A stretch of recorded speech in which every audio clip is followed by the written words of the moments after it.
পরীক্ষা আল্লাহ পাক গ্রহণ করলেন।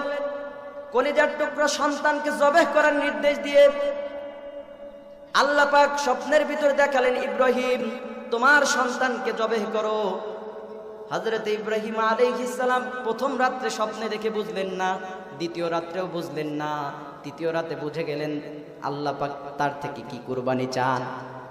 হযরত ইব্রাহিম আলাইহিস সালাম রাজি হয়ে গেলেন, তিনি সম্মতি প্রকাশ করলেন জবেহ করার জন্য। এই জন্য স্বপ্নের বৃত্তান্তকে নিজের সন্তান ইসমাইলের সামনে এবার তুলে ধরলেন। সন্তানের কাছে উপস্থিত হয়ে বলতেছেন, ইয়া বুনাইয়া ইন্নী আরা ফিল মানাম আন্নী আযবাহুক ফানজুর মাযা তারা। হে আমার কলিজার টুকরা সন্তান, আমি স্বপ্নে দেখেছি আল্লাহ আমাকে তোমাকে জবেহ করতে বলেছেন, তোমাকে জবেহ করতে হবে, তোমার মতামত কি? হযরত ইব্রাহিম আলাইহিস সালামকে সন্তান ডাক দেয়, ইয়া আবাতি ফাল মা তুমার সাতাজিদুনি ইনশাআল্লাহু মিনাস সাবিরিন। ও আমার পিতা, আল্লাহ পাক আপনাকে যা নির্দেশ দিয়েছেন সেই নির্দেশ আপনি পূরণ করুন, অবশ্যই আপনি আমাকে ধৈর্য ধারণকারীদের মধ্যে থেকে পাবেন। হযরত ইব্রাহিম আলাইহিস সালাম সন্তানের সম্মতি পেয়ে সন্তানকে নিয়ে কুরবানির মাঠের দিকে রওনা দিলেন। আল্লাহ ডাক দেয়া বলেন, ফালাম্মা আসলামা ওয়া তাল্লাহু লিল জাবিন। হযরত ইব্রাহিম আলাইহিস সালাম যখন সন্তানের সম্মতি পেয়ে সন্তানকে কুরবানির মাঠের দিকে নিয়ে রওনা দিলেন, এইবার সন্তানের দুই হাতকে বেঁধে নিলেন, দুই পা বেঁধে নিলেন, এবার জমিনের উপর শায়িত করে ছুরি চালাইলেন।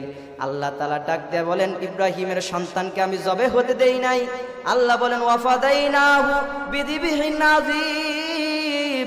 আমি জান্নাত থেকে একটা দুম্বা পাঠিয়ে দিলাম, সেই দুম্বার মাধ্যমে ইব্রাহিমের সন্তানকে জবে হতে থেকে মুক্তি দিয়ে দিলাম।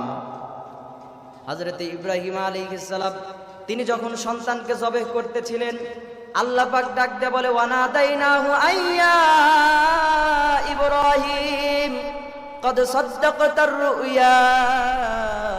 ইব্রাহিম, তুমি তোমার স্বপ্নকে বাস্তবায়িত করে দেখিয়েছো। ইন্না কাযালিকা নাজিজিল মুহসিনিন। আমি এইভাবেই আল্লাহ ওয়ালাদের প্রতিদান দিয়ে থাকি। এই সব কিছু ছিল ইব্রাহিমের জন্য স্পষ্ট পরীক্ষা।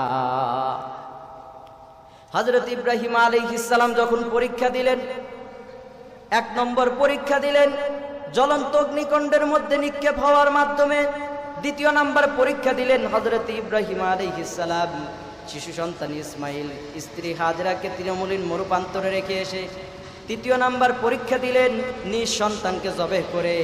এইবার যখন তিনটা পরীক্ষায় হযরত ইব্রাহিম আলাইহিস সালাম বিজয় হয়ে গেলেন, আল্লাহ তাআলা ইব্রাহিমকে ডাক দিয়ে বলেন, ইব্রাহিম ওয়াজআলনা লিল মুত্তাকিনা ইমামা।